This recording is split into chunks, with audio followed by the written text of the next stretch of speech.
네, 여러분 안녕하십니까? 우리나라에서의 농업 그리고 우리 국민들에게 있어서 농업과 쌀이라고 하는 것은 사실은 경제적인 의미 그 이상의 여러 가지 명분과 상징과 역사를 함께 하고 있는 그런 부문이라고 하지 않을 수가 없습니다. 그래서 이제 우리가 세계 10위 경제권에 들어서 그렇게 엄청나게 몸피가 불어난 국가가 됐습니다만, 그래서 전체적인 경제에서 차지하는 농업 비중이 과거처럼 그렇게 높은 건 절대 아니지만, 그럼에도 불구하고 농업과 쌀값이 차지하고 있는 비중은 결코 과소평가될 수 없다고 봅니다. 그래서 이제 어떤 정권을 막론하고 그 정부는 쌀이 초과로 생산이 되면, 대풍이 들면은 쌀값이 폭락하는 것을 막기 위해서 정부 예산으로 수조 원을 때로는 들여가지고 그 쌀을 사들입니다. 이게 추곡수매. 그 다음에 만약 쌀이 뭐 거의 흉년이 든다든지 엄청난 자연재해 때문에 쌀값이 폭등할 기미가 있다. 그러면은 정부가 보관 중인 쌀을 풀어서 다시 쌀값을 안정화시키는 겁니다. 이제 이런 내용은 기존의 법이 다 있는데, 이것을 이제 강제적으로 하는, 그러니까 정부가 이걸 좀 유연하게 양곡 관리를 할 수 있는 것이 아니라 그냥 이 법에 따라서 어쩔 수 없이 강제적으로 할 수 있도록 하는, 어떻게 보면 우리 이 농업과 그 쌀에 관한 농경제 전략 이런 것들을 일거에 망가뜨릴 수도 있다 라고 국민의힘이 주장하는 바, 그 양곡관리법 개정안, 이걸 이제 더불어민주당이 밀어붙이려고 하는 겁니다. 이제 여기에는 그 일부 농민단체하고 더불어민주당이 아주 그 내밀한 교감을 갖고 있다, 뭐 이런 부분도 없지 않아 있는데요. 그 일부 농민들이 그 농산물 일부를 트랙터로 갈아엎으면서 올가을에도 시위를 벌이고 했지 않습니까? 근데 이 법을 이제 개정을 하려면은 이제 소속돼 있는 상임위원회가 농해수위원입니다. 농해수위원회. 근데 여기에서 여러분 잘 아시는 것처럼 각 상임위원회는 안건조정위원회라는 게 있습니다. 안건조정위원회. 그러니까 다수당의 횡포 로 의해서 어떤 법안이 일사천리로 밀어붙이거나 날치게 되는 것을 견제하기 위해서 만들어 놓은 것이 각 상임위원회의 안건조정위원회입니다. 안건조정위원회는 원내 제1당, 그러니까 다수당 3명, 그리고 그 이외의 정당 3명, 그래서 6명이 여기에 참여하도록 되어 있습니다. 그리고 최장 석 달 동안, 90일 동안 그 법안을 다시 한번 심의하고 타협을 이루고 절충안을 찾고 이런 작업을 하도록 되어 있는 겁니다. 그런데 이번에도 역시 더불어민주당이 이 양곡관리법 개정안을 다루는 농해수위원장의 손에 의해서 이 안건조정위원회가 민주당 3명, 국민의힘 2명, 그다음 무소속 1명 이렇게 했습니다. 그럼 얼핏 보기에요, 무소속도 1명쯤 넣을 수 있고, 국민의힘 그래 2명, 그 다음에 더불어민주당 3명, 의석수 비율로 보면 뭐 이해 못할 바는 아니지 않느냐 이렇게 보실는지 몰라도 그 무소속 의원이 누군가 하는 겁니다. 알고 봤더니 윤미향.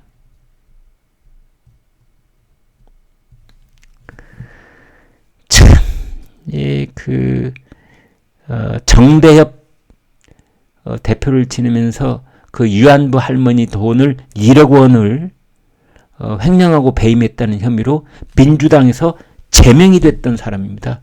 윤미향은. 여러분 뭐 기억이 생생하실 겁니다. 그래서 윤미향은 탈당을 하면은, 비례대표이기 때문에 탈당하면은 이 의원직을 상실을 하지만 당이 제명을 시키면은 그냥 의원직을 유지를 하는 겁니다. 그래서 윤미향은 지금도 국회의원입니다. 현역 국회의원. 사실상 민주당과 모든 것을 같이 하는 무소속이지만 그런 국회의원입니다. 그러면 이거 어떻게 되는 겁니까? 그렇습니다. 꼼수 중에 꼼수죠.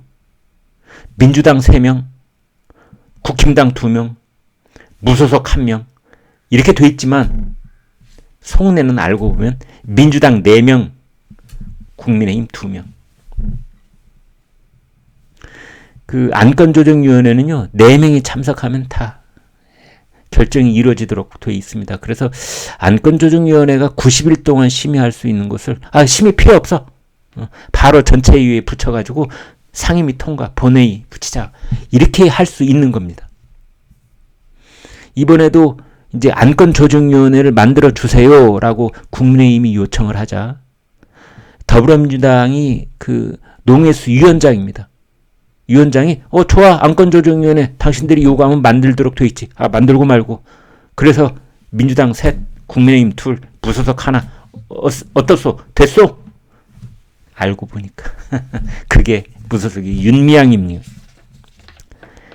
참 이렇게 하면은 이제 더불어민주당이 언제든지 강행 처리가 가능한 거고 이 다수당의 입법 폭주를 막기 위해서 도입된 이 국회 선진화법의 안건조정위원회가 있으나 마나 한 것이 됐습니다. 그러면은 더불어민주당이 하고 있는 일이 이번이 첫 번째냐? 안 그렇습니다. 불과 5달 전, 그러니까 문재인 정권 말기 올해 4월 달에 검수 완박 법안을 처리할 때도 비슷한 편법을 썼습니다. 그때도 이제 그 민주당 소속이었다가 무소속이 된 양향자, 지금 반도체위원회 위원장이죠.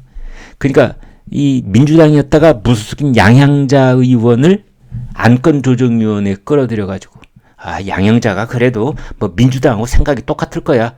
그래가지고 민주당 넷, 국민의힘 둘을 만들려고 했던 겁니다. 그런데 양향자 의원이 거부했습니다. 그러자 민주당이 어떻게 했느냐? 그때까지 멀쩡하게 민주당 의원이었던 민형배 의원을 탈당을 시키는 겁니다. 무소속으로. 위장 탈당, 꼼수 탈당. 그래가지고 전 국민적인 공분을 샀죠. 국민들이 분노하시는 것에도 전혀 아랑곳하지 않고 더불어민주당은 그렇게 해서 검수 완박법을 통과를 시킵니다. 그로부터 석 달 전인 지난 1월 달에 공공기관 노동이사제 법안 처리, 작년에 있었던 언론중재법 개정안, 다 비슷비슷한 꼼수요, 편법이요, 변칙이 판을 쳤습니다. 더불어민주당은 169석만 믿고 이렇게 끝내 여야가 토론을 해서 절충안을 마련하라는 국회 선진화법의 그 기본 정신을 완전히 조롱하고 깡그리 깔아 뭉개고 있는 겁니다. 윤미향 의원, 참, 그러니까 윤미향 씨는 원래는 정대협 대표를 지내고 뭐 위안부 피해자들 평생을 뭐 살펴왔다, 그 공로를 인정을 받아서 민주당이 비례대표 공천받고 국회의원 배지를 달았죠. 그런데 위안부 피해자 할머니 이용수 할머니가 폭로를 했죠. 윤미향에게 30년 동안 이용만 당했다. 그때 얼마나 시끄러웠습니까? 후원금을 포함해서 1억 원이 넘는 돈을 개인 용도로 쓴 혐의가 드러나서 재판에 넘겨졌죠. 참 이런 거는 정말 파렴치하고 후한무치하다고 말하지 않을 수가 없습니다. 할머니들을 도와드렸다는 이유로 비례대표 국회의원이 됐는데 알고 보니 할머니를 이용해 먹은 사람이다. 민주당은 비난이 빗발치자 윤미향 의원을 제명을 했습니다. 그런데 문재인 정권 때 검찰은 수사를 뭉갰고 재판도 안 열리고 지지부진하게 이리 깔아뭉개고 저리 깔아뭉개고 그래가지고 이제 윤미향은 국회의원 다 끝나갑니다. 예. 국회의원 다 끝나가고 있습니다. 이제 1년 남짓만 하면 이제 국회의원 끝입니다. 참 이렇게 위장 탈당, 위장 꼼수, 그래서 법안을 날치기 하고 밀어붙이고 마음대로 주물럭거리고 참 얼굴 두꺼운 사람들이다. 하지 않을 수가 없습니다. 네, 여러분 구독, 좋아요 부탁합니다. 고맙습니다.